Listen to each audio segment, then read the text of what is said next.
স্বাস্থ্যপাড়ায় থাকে, খুবই অসুস্থ, মানে অনেকদিন ধরে ভুগছে। তার ক্যান্সার হয়েছে, জানা গেল যে তার ক্যান্সার, এই ক্যান্সারে ভুগছে। তো প্রচুর খরচ, খুবই গরিব। আপনারা সবাই মনে হয় চেনেন তাকে, আরতি ঘোষ মা আরতি চৌধুরী।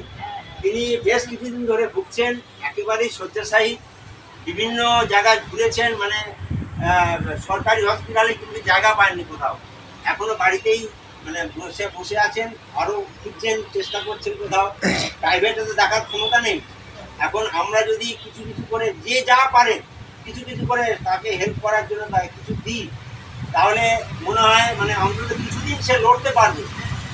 মানে ক্যান্সার মানে শেষ পর্যায়ে, তো সুতরাং আমাদের মনে একটা ভীতি আছে যে বাবা আমার ক্যান্সার মানে আমি শেষ।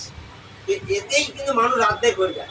তারপর যদি ট্রিটমেন্ট ঠিক মতো না হয়, খাওয়া দাওয়া যদি না করতে পারে, তাহলে তো তার আগেই চলে যায়। সুতরাং তাকে মনে জোর দেওয়ার জন্য আমরা সবাই উঠে পড়ে লেগেছি। আপনারা যে যা পারেন একটু হেল্প করবার চেষ্টা করবেন। ঠাকুর তো বলেন যে অন্যে বাঁচায় নিজের হাতে ধর্ম মনে জানি। তো সেই জন্য আমরা যাতে স্বতঃস্ফূর্তভাবে কিছু অন্তত দিতে পারি, দিয়ে সাহায্য করতে পারি, সেটা আমরা আপনাদের সবার কাছে আমার একান্ত প্রার্থনা। আপনারা যে যা পারেন, ওই মনাদা আছেন, মনাদার কাছে দিতে পারেন, দাদুল্লার কাছে দিতে পারেন, আমাকে দিতে পারেন, যার কাছে দেবেন সেটা তার কাছে পৌঁছে যাবে। জয় গুরু, সবাই ভালো থাকবেন।